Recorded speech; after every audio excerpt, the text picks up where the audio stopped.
Hello and welcome to the channel. My name is Elijah and this is Ventures Beyond.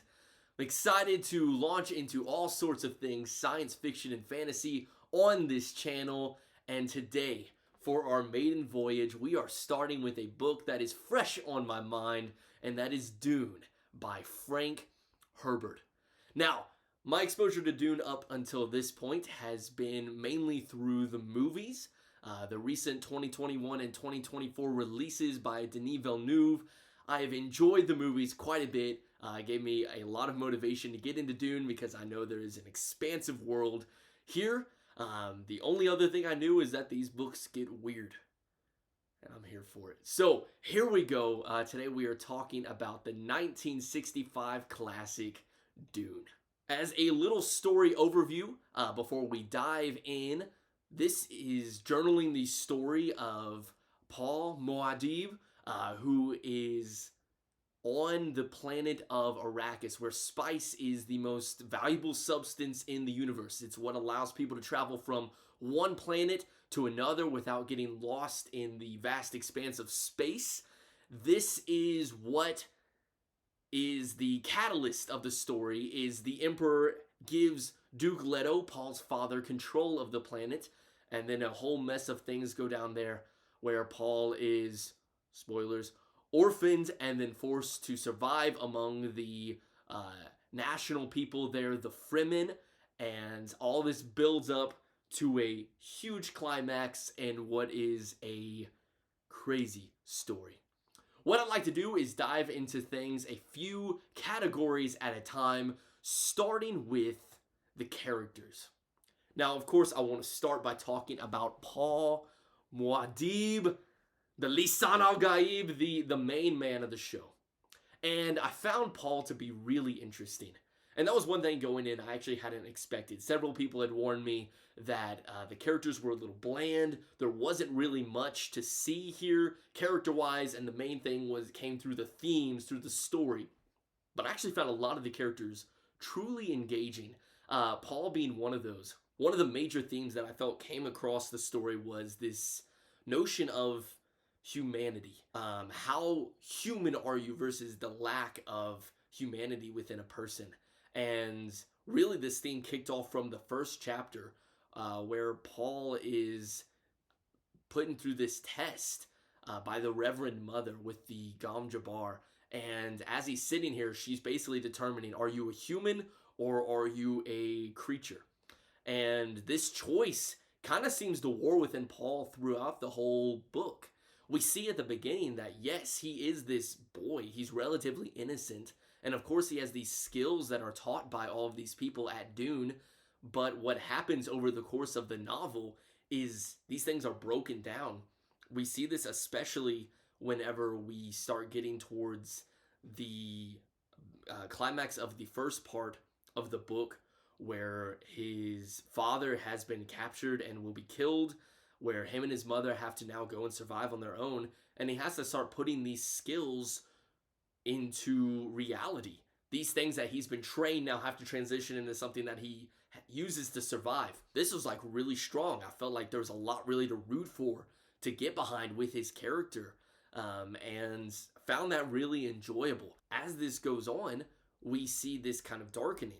He goes from someone who has fought only using shields to someone who now has to kill someone in order to keep him and his mother alive within the Fremen culture.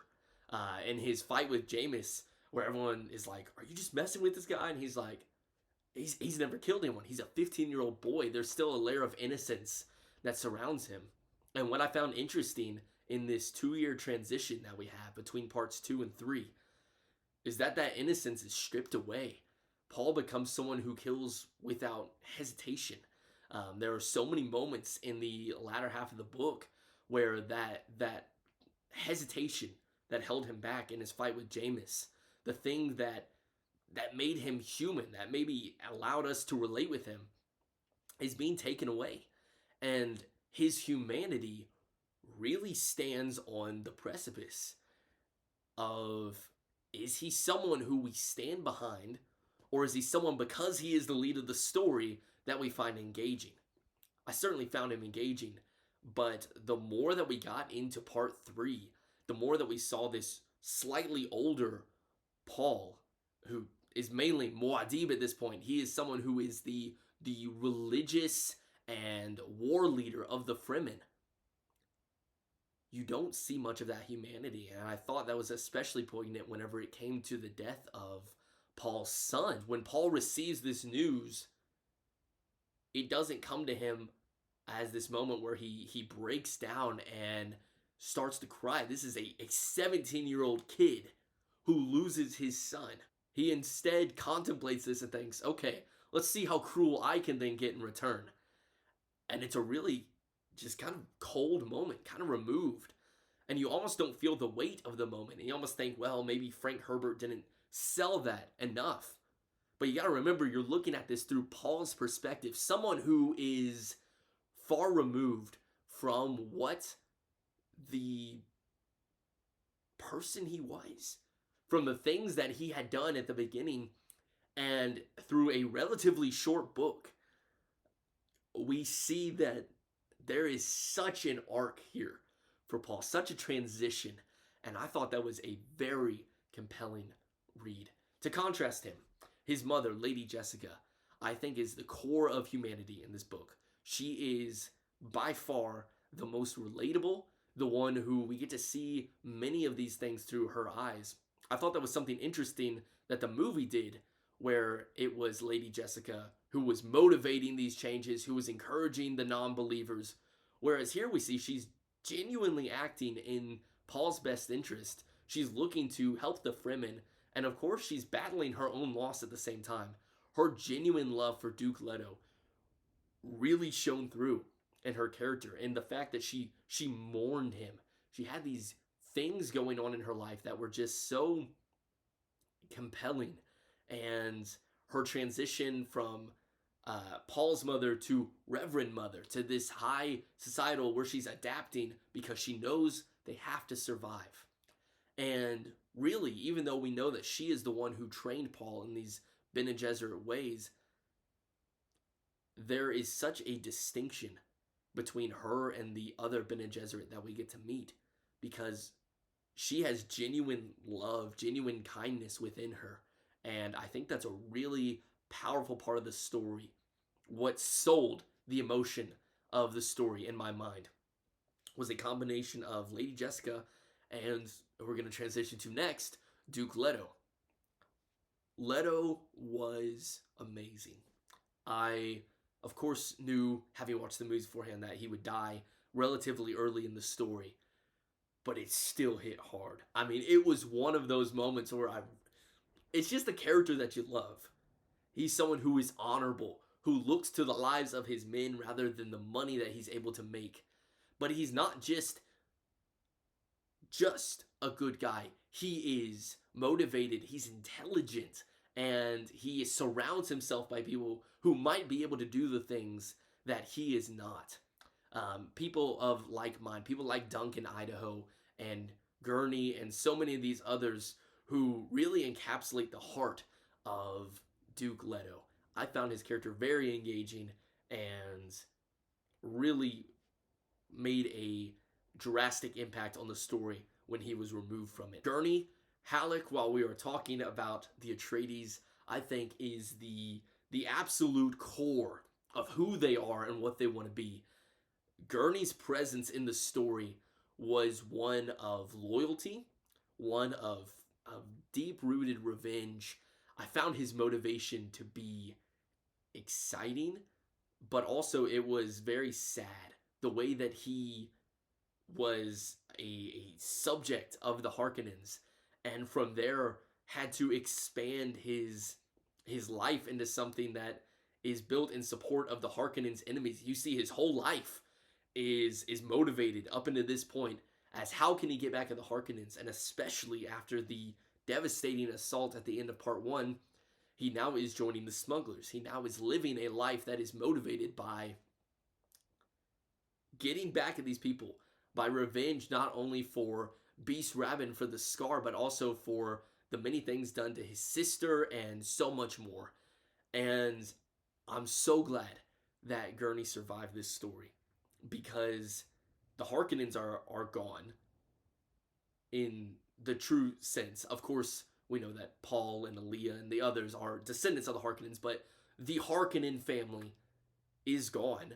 And I'm really curious what that's going to do for Gurney's character going forward into Dune Messiah. That's a dynamic I'm really interested to see, and I hope, as he is one of my favorites coming out of this story, I really hope that he's given time to really have his character fleshed out into what is he after the Harkonnens? What is he once all of this has passed? Stilgar is amazing. In my mind, he kind of encapsulated the Fremen. He was one of only a couple really big Fremen characters that we got to know. And Stilgar's strength really persisted throughout the whole novel. Whenever you look at what the Fremen are, well, they're fierce, but they are also strong of character. They are these people who have adapted to survive in these harsh circumstances. And Stilgar stood above the rest. I know in the movie he was used a lot for kind of these comedy moments like, oh, the Lysinoga. Anyway, I can't say the names. But it was an interesting dynamic shift here because that's what I was expecting going in. But Stilgar actually was very reserved. He had a lot of faith in Paul, but at the same time, he was there as kind of a connection point for Paul to not forget that the Fremen matter. There are millions and millions of undervalued people on this planet who are just striving for something that's better, striving for something greater.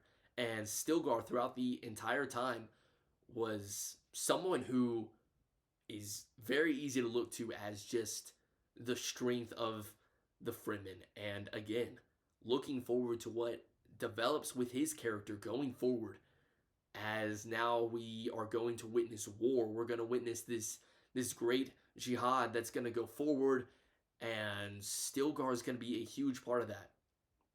One of the more interesting things with his character is towards the end, where Paul starts to realize that Stilgar is viewing him more as someone to look to rather than a friend. He's lost a friend and gained a follower. That's interesting. We start to see more of that transition, and it's kind of heartbreaking. You see, Paul obviously feels that he loses someone who taught him so many things for these 2 years, but also knows that he's gaining someone who is a powerful and devout follower. Moving on to Kynes. Kynes was interesting because as we're going into the story, he's someone I didn't want to like, because he is obviously aware of the imminent betrayal of House Atreides and the things coming with it. But in that he begrudgingly starts to like Duke Leto, I kind of started begrudgingly liking him. There's just a lot with Kynes to like. He's a visionary. He's someone who laid out this path of what Dune, of what Arrakis could be, and followed through with it. Someone who knew that it was in generations beyond what he could reach. And that's another thing with Dune. Another theme that I thought was this setting up for generations to come, this legacy. Because when you look at the Bene Gesserit, what they had prepared for Paul to be was planned for 90 generations. That's a long time. And what Kynes was planning was the same. He wasn't going to be able to see the result of what he was doing. He wasn't going to be able to see a green paradise on Arrakis rather than a desert. But he still fought for it. He motivated the people. He planted this seed. And that was really awesome.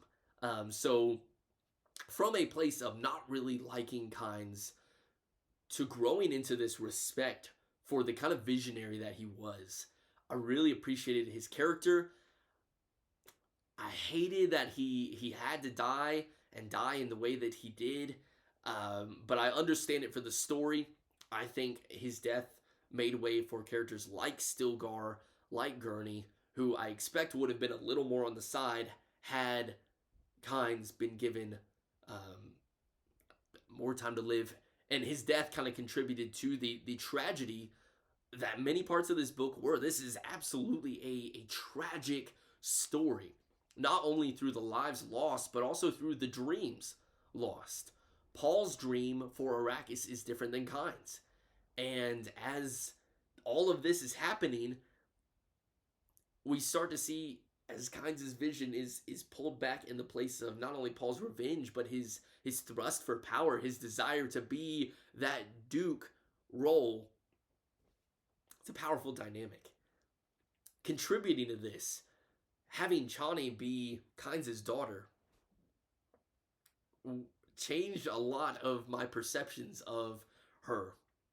At first, it seems like she was almost a shallow representation of kind of a love interest in the story, and I thought she was well written, certainly, but she was very likable the more it went on. The things that I found from her was her support. You don't see that in many characters who support one another, and I thought that was really interesting, the dynamic that she had with Paul. But then also she lent a lot of strength to the story, and how it ended with kind of her standing by Paul, even though he has vocally and to the universe chosen the princess as his wife. That reminder from Paul that he's always going to be beside her, and her trusting him. That's interesting. I think a lot of people view her as someone who lacks agency in the novels, and while she certainly doesn't have the most plot development, I think her character is truly essential. She doesn't just fill a love interest role. She's given a lot more depth than that. And we see this contrast between her and Paul so much more in part 2, where she is still this kind-hearted person. She is still someone who wants to see the best of the Fremen, given to her no doubt by Kynes, but whenever she lost her son, she took the moments to do what Paul should have done, both when he lost his father and his son.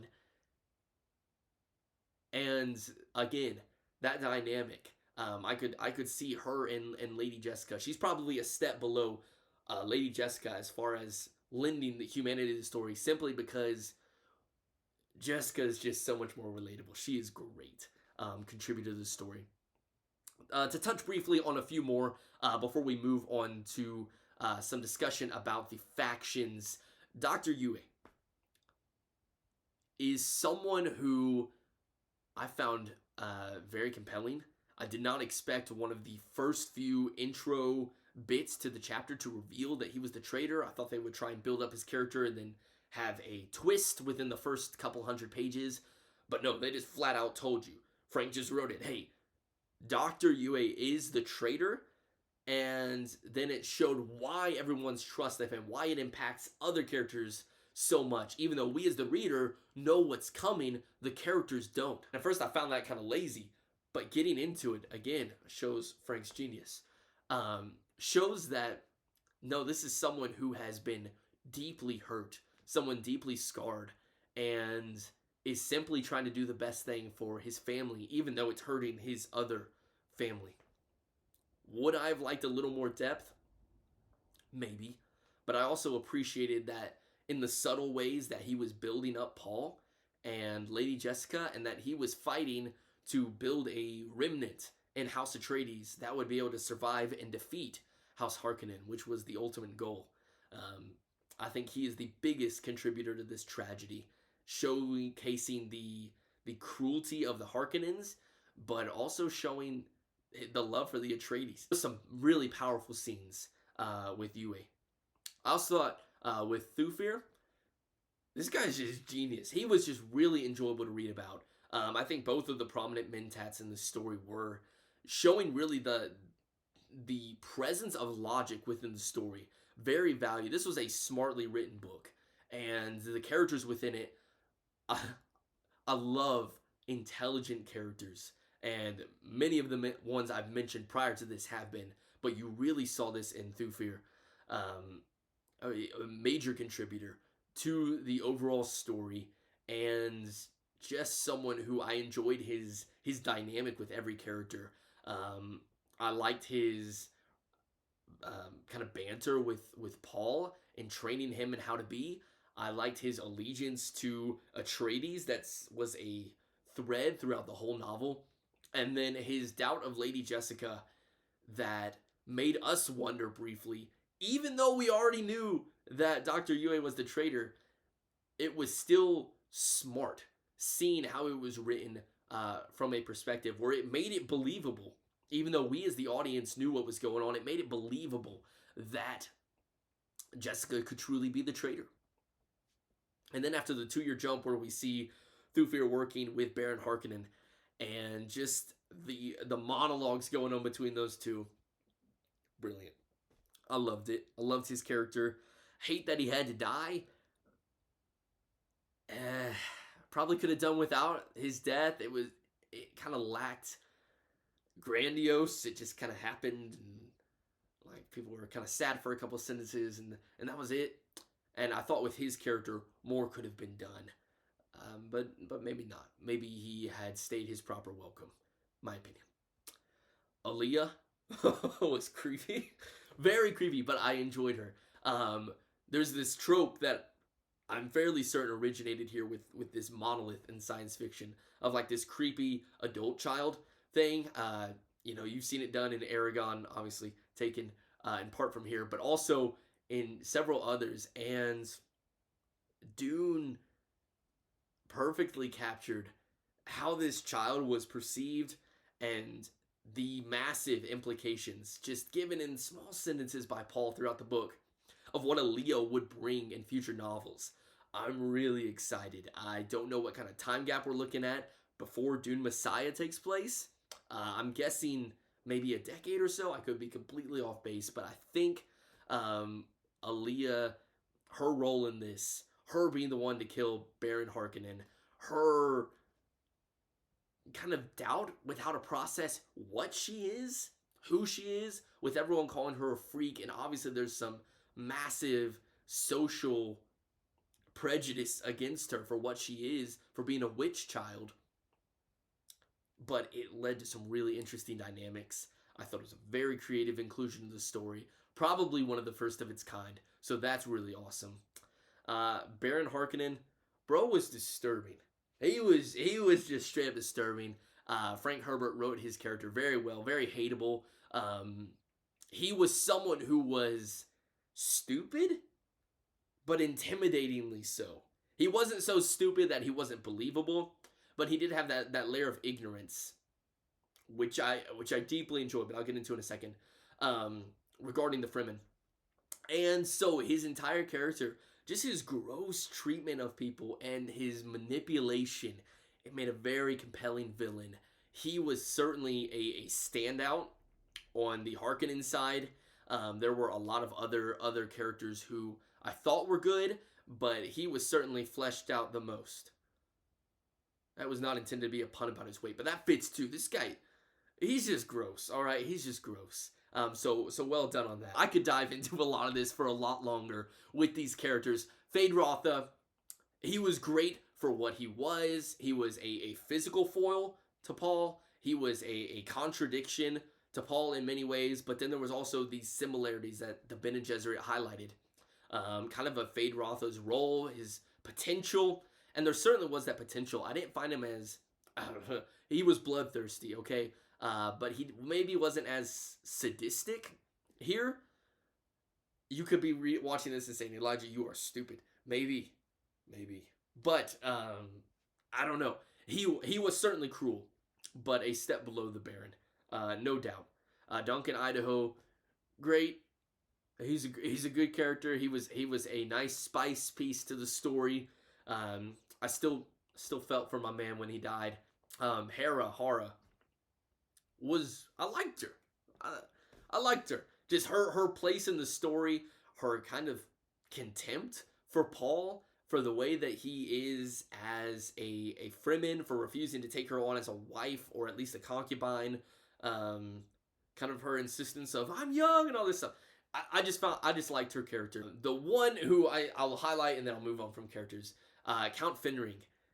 There wasn't much of him in the story, but everything was ominous. There was a dark undercurrent to his entire character. The way, the dynamic between him and his his wife, or at least the Bene Gesserit who kind of fits that role, Lady Finring, and just how the Emperor treated him, but then also Paul's perception at the end, realizing, okay, this was another failed attempt at creating a Lisan al Gaib, the Quits Haderach, however you say that. And I thought that was interesting. And this is a surviving character, one who seemed to have a very heavy shadow. So I would love to see this going forward. I'm excited for what Dune Messiah will bring for all these surviving characters. Sadly, behind the ones who died in Dune, but I think all of them had a really weighty impact on the story. I was really pleased with characters overall. Very well done. Diving into the factions a little bit, the Bene Gesserit had such a amazing presence in this book. I think they were so well done. They highlighted these things about the culture and the religion and the society that just tied everything together really neatly. How we saw that in each world there was these Bene Gesserit who planted not only these seeds of religion, but then also inserted themselves into the narrative. They're in a role of power. One is required to be a wife or companion to the emperor. It was really well done. There was creepiness. They really set the tone right out the gate by having Paul and the Reverend Mother interacting in the first chapter. I thought that really laid a solid foundation for what we're looking at. It's like, yeah, the Harkonnens might be evil. The planet of Dune, Arrakis, might be a challenge. But the ones weaving everything together behind the scenes is the Bene Gesserit. And that cult factor, that added element to the story, really elevated it in my mind. Similar to that, and just real quickly, the Mentats was something that wasn't talked about much in the movies, but was really present here in the book, and I enjoyed that element deeply. Again, this is the balance of logic above emotion. This is something that Paul had received training in both of these factions, the Bene Gesserit and the Mentats, and both of these kind of collided along with the Fremen ideals of loving violence and elevating these things and survival above all else and the group mentality, and all that coalesced into making Paul who he was. So these characters who had influence on him throughout time really did this to themselves. Obviously, Jessica is more disappointed in Paul as it goes on. Maybe not disappointed, but terrified of him. And so this influence from the Mentat of logic, of elevating that, I loved. Like I said, I love smart characters. So this was a great thing to have. And the houses and everything else surrounding that, the entire world building structure, I adored. Arrakis, I thought was genius. Everything at play here, there's a lot of people I know who've dived into the setting, the background, what it means, what it was influenced by, and since that, and we get brief snippets of Caladan, but even most of the scenes on Caladan are Paul in the training room with multiple characters interacting with him. But we do hear a lot about a secondary planet of Seleucia Secundus, the Emperor's prison planet.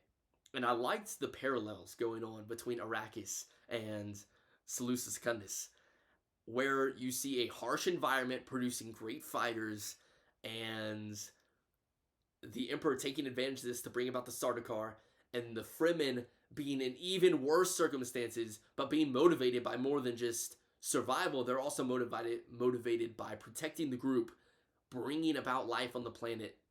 So it gave them something to fight for, which is what I think lent their advantage over the Sardaukar in combat. But the world building was amazing. The universe building, if you will. Very, very good. I'm going to cough now. There were, of course, massive religious themes from this story. The thought of the Lisan al-Gaib, the Messiah.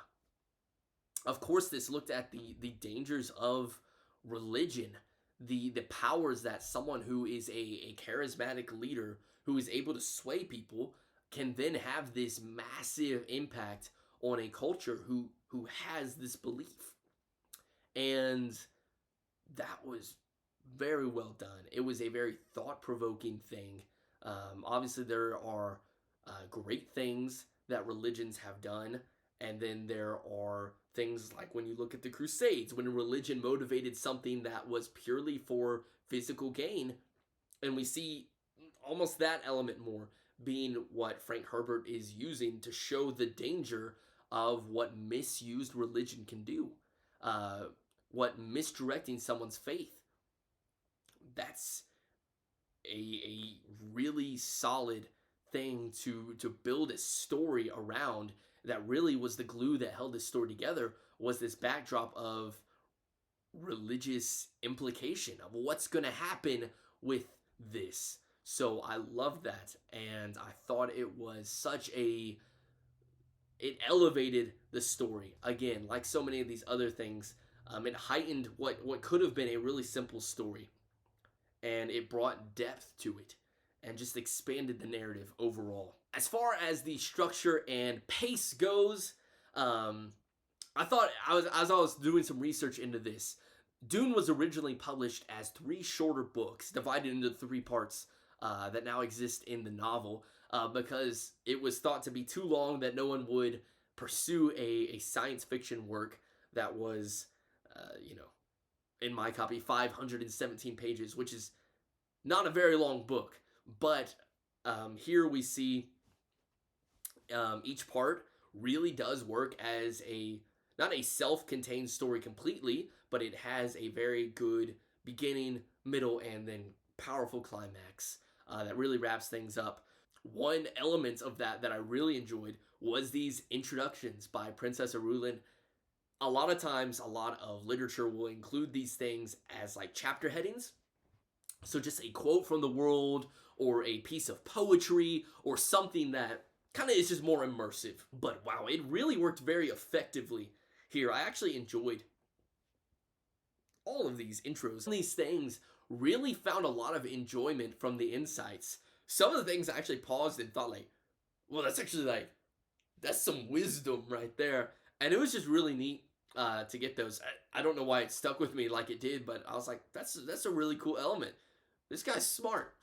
But truthfully, it was very well paced. It was a fast read. I think I got through this in like a week, and I didn't even really dedicate too much time to it. The rush at the end, while part 3 was an absolute just bombastic explosion of so much going on, to the point where it probably could have used a few more chapters just to mellow things out a little bit, not to erase tension, but maybe to give more depth to some of the moments that were happening. But overall, it did land really well. And then that abrupt ending, if there wasn't more books, I might be a little more upset. But just knowing that there is things coming, he laid out very clearly what's happening here. There is a transition of power from the Emperor to Paul, and there's obviously going to be some massive backlash from the houses, from the trading guild. So it ended very well. I was very pleased with the story, very happy with it, regardless of the abruptness there. The prose was very easy to read. It was digestible. It was fast. It didn't keep you having to like dissect anything. It was just very breezy. I find a lot of kind of older science fiction books kind of hard to get into, just because they just go kind of crazy with the prose, and there's so much like depth, and it really just takes a lot. This was enjoyable. This was a breeze. And I love some great prose. I mean, I adore some great prose, but this was just very digestible. And in my opinion, it made the story a lot easier. And then you also had a very unconventional method of perspective in this story, where each chapter, yeah, you'll start in one character's head, but during conversations, you'll bounce around to these inner monologues that they have, which most authors today and any writing instructor I've ever heard is like, steer away from that method.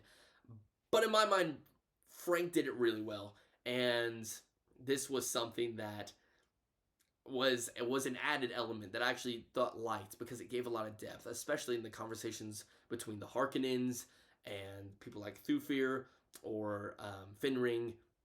Add a lot of dynamic there. So that was a really neat thing. Overall, because I've been talking Dune for a while, I really enjoyed this book. This was a story that is gonna stick with me. It's one that I'm looking forward to the coming adaptation, of course, but also to the growing novels. The novels were compelling. I really liked this story, and I thought even though it was written a while ago in '65, it felt very modern. It was very well developed, really readable. And in a way, I think that's why it is so well regarded by the science fiction community, and it's starting to spread outside of that. As just this monolith. It's timeless. It really is. It's a story about a boy growing into a man and then seeing the damages of adulthood and the trauma of past all bleeding into one story. That's a powerful narrative to tell, and Dune does it very well. It was surprisingly and thoughtful, thought-provoking, lent a lot of insight to things. Always love to have that in a story, unless I'm just going for a fun, full read. But this was fantastic science fiction. I like to give my stories a ranking out of 10 rather than 5.